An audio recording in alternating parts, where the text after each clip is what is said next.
اسلامی تاریخی معلومات ضرور پڑھیں، اپنے ایمان کو تازگی دیں۔ حضرت امام حسین رضی اللہ عنہ کے علاوہ بھی ایک ایسے صحابی ہیں جن کے متعلق نبی کریم صلی اللہ علیہ وآلہ وسلم نے فرمایا کہ یہ مجھ سے ہیں اور میں ان سے ہوں۔ حضرت جلیبیب رضی اللہ عنہ ایک انصاری صحابی تھے، نہ مالدار تھے نہ کسی معروف خاندان سے تعلق تھا، صاحب منصب بھی نہ تھے، رشتہ داروں کی تعداد بھی زیادہ نہ تھی، رنگ بھی سانولا تھا، لیکن اللہ کے رسول صلی اللہ علیہ وآلہ وسلم کی محبت سے سرشار تھے۔ بھوک کی حالت میں پھٹے پرانے کپڑے پہنے اللہ کے رسول صلی اللہ علیہ وآلہ وسلم کی خدمت میں حاضر ہوتے، علم سیکھتے اور صحبت سے فیض یاب ہوتے۔ ایک دن اللہ کے رسول صلی اللہ علیہ وآلہ وسلم نے شفقت کی نظر سے دیکھا اور ارشاد فرمایا، یا جلیبیبو الا تتزوجو، یعنی جلیبیب تم شادی نہیں کرو گے؟ جلیبیب رضی اللہ عنہ نے عرض کیا، اللہ کے رسول مجھ جیسے آدمی سے بھلا کون شادی کرے گا؟ اللہ کے رسول صلی اللہ علیہ وآلہ وسلم نے پھر فرمایا، جلیبیب تم شادی نہیں کرو گے؟ اور وہ جواباً عرض گزار ہوئے کہ اللہ کے رسول بھلا مجھ سے شادی کون کرے گا؟ نہ مال نہ جاہ و جلال۔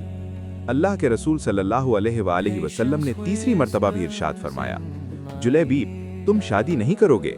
جواب میں انہوں نے پھر وہی کہا، اللہ کے رسول مجھ سے شادی کون کرے گا؟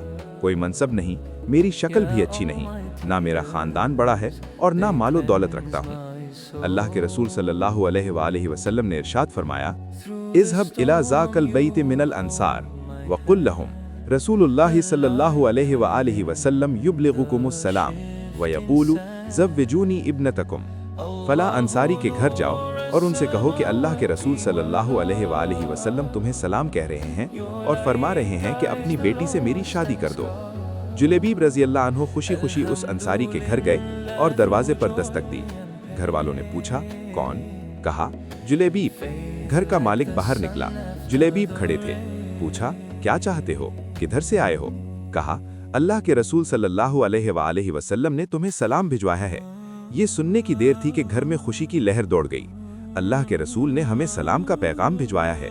ارے یہ تو بہت ہی خوش بختی کا مقام ہے کہ ہمیں اللہ کے رسول نے سلام کہلا بھیجا ہے۔ جلیبیب کہنے لگے، آگے بھی سنو، اللہ کے رسول صلی اللہ علیہ وآلہ وسلم نے تمہیں حکم دیا ہے کہ اپنی بیٹی کی شادی مجھ سے کر دو۔ صاحب خانہ نے کہا، ذرا انتظار کرو، میں لڑکی کی ماں سے مشورہ کر لوں۔ اندر جا کر لڑکی کی ماں کو پیغام پہنچایا اور مشورہ پوچھا۔ وہ کہنے لگی، نانا نانا، قسم اللہ کی میں اپنی بیٹی کی شادی ایسے شخص سے نہیں کروں گی، نہ خاندان نہ شہرت نہ مال و دولت۔ ان کی نیک سیرت بیٹی بھی گھر میں ہونے والی گفتگو سن رہی تھی اور جان گئی تھی کہ حکم کس کا ہے، کس نے مشورہ دیا ہے۔ سوچنے لگی، اگر اللہ کے رسول صلی اللہ علیہ وآلہ وسلم اس رشتہ داری پر راضی ہیں تو اس میں یقیناً میرے لیے بھلائی اور فائدہ ہے۔ اس نے والدین کی طرف دیکھا اور مخاطب ہوئی، اتردون علی رسول اللہ امرہ ادفعونی الی رسول اللہ صلی اللہ علیہ وآلہ وسلم فإنہ لن یضیعنی۔ کیا آپ لوگ اللہ کے رسول کے حکم کو ٹالنے کی کوشش میں ہیں؟ مجھے اللہ کے رسول کے سپرد کر دیں، یعنی وہ اپنی مرضی کے مطابق جہاں چاہیں میری شادی کر دیں، کیونکہ وہ ہرگز مجھے ضائع نہیں ہونے دیں گے۔ پھر لڑکی نے اللہ تعالیٰ کے اس فرمان کی تلاوت کی، اور دیکھو کسی مومن مرد اور عورت کو اللہ اور اس کے رسول کے فیصلے کے بعد اپنے امور میں کوئی اختیار باقی نہیں رہتا۔ الاحزاب 33-36۔ لڑکی کا والد اللہ کے رسول صلی اللہ علیہ وآلہ وسلم کی خدمت میں حاضر ہوا اور عرض کی، اللہ کے رسول آپ کا حکم سر آنکھوں پر، آپ کا مشورہ، آپ کے حکم قبول، میں شادی کے لیے راضی ہوں۔ جب رسول اکرم صلی اللہ علیہ وآلہ وسلم کو اس لڑکی کے پاکیزہ جواب کی خبر ہوئی تو آپ نے اس کے حق میں یہ دعا فرمائی، اللہم صب الخیر علیہا صبا ولا تجعل عیشہا قدا۔ اے اللہ اس بچی پر خیر اور بھلائی کے دروازے کھول دے اور اس کی زندگی کو مشقت اور پریشانی سے دور رکھ۔ پھر جلیبیب رضی اللہ عنہ کے ساتھ اس کی شادی ہو گئی۔ مدینہ منورہ میں ایک اور گھرانہ آباد ہو گیا جس کی بنیاد تقوی اور پرہیزگاری پر تھی، جس کی چھت مسکنت اور محتاجی تھی، جس کی آرائش و زیبائش تکبیر و تہلیل اور تسبیح و تحمید تھی۔ اس مبارک جوڑے کی راحت نماز اور دل کا اطمینان تپتی دوپہروں کے نفلی روزوں میں تھا۔ رسول اکرم صلی اللہ علیہ وآلہ وسلم کی دعا کی برکت سے یہ شادی خانہ آبادی بڑی ہی برکت والی ثابت ہوئی۔ تھوڑے ہی عرصے میں ان کے مالی حالات اس قدر اچھے ہو گئے کہ راوی کا بیان ہے، فقانت من اکثر الانصار نفقتا ومالا، یعنی انصاری گھرانوں کی عورتوں میں سب سے خرچیلا گھرانہ اسی لڑکی کا تھا۔ ایک جنگ میں اللہ تعالیٰ نے مسلمانوں کو فتح نصیب فرمائی۔ رسول اکرم صلی اللہ علیہ وآلہ وسلم نے اپنے صحابہ کرام سے دریافت فرمایا، ہل تفقدون من احد، یعنی دیکھو تمہارا کوئی ساتھی بچھڑ تو نہیں گیا؟ مطلب یہ تھا کہ کون کون شہید ہو گیا ہے؟ صحابہ نے عرض کیا، ہاں فلاں فلاں حضرات موجود نہیں ہیں۔ پھر ارشاد ہوا، ہل تفقدون من احد، کیا تم کسی اور کو گم پاتے ہو؟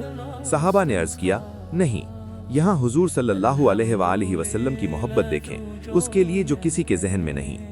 آپ صلی اللہ علیہ وآلہ وسلم نے فرمایا، لیکنی افقد جلیبیبا فاطلبوہ، لیکن مجھے جلیبیب نظر نہیں آ رہا، اس کو تلاش کرو۔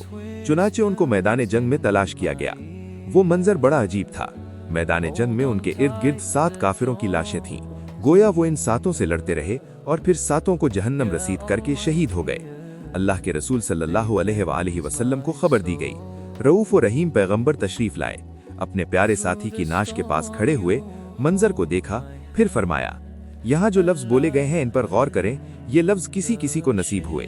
امام حسین علیہ السلام کے لیے یہ لفظ بولے گئے تھے، قتل سبعۃ ثم قتلوہ، ھذا منی وانا منہ، ھذا منی وانا منہ، یعنی اس نے 7 کافروں کو قتل کیا، پھر دشمنوں نے اسے قتل کر دیا۔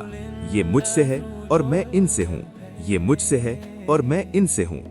فوضعہ علی ساعدیہ لیس لہ الا ساعد النبی صلی اللہ علیہ وآلہ وسلم، پھر آپ نے اپنے پیارے ساتھی کو اپنے ہاتھوں میں اٹھایا، اور شان یہ تھی کہ اکیلے ہی اس کو اٹھایا ہوا تھا، صرف آپ کو دونوں بازوؤں کا سہارا ایسے میسر تھا۔ جلیبیب رضی اللہ عنہ کے لیے قبر کھودی گئی، پھر نبی صلی اللہ علیہ وآلہ وسلم نے اپنے دست مبارک سے انہیں قبر میں رکھا۔ کیا آپ تصور کر سکتے ہیں کہ وہ منظر کیسا منظر ہوگا؟ جب حضور صلی اللہ علیہ وآلہ وسلم کسی پر نظر کرم فرماتے ہیں تو ساری عزتیں اسے عطا ہو جاتی ہیں۔ سبحان اللہ، واللہ اعلم بالصواب۔ اگر کوئی کمی بیشی ہو تو اللہ پاک معاف فرمائے، آمین۔ اس پوسٹ کو ضرور شیئر کریں۔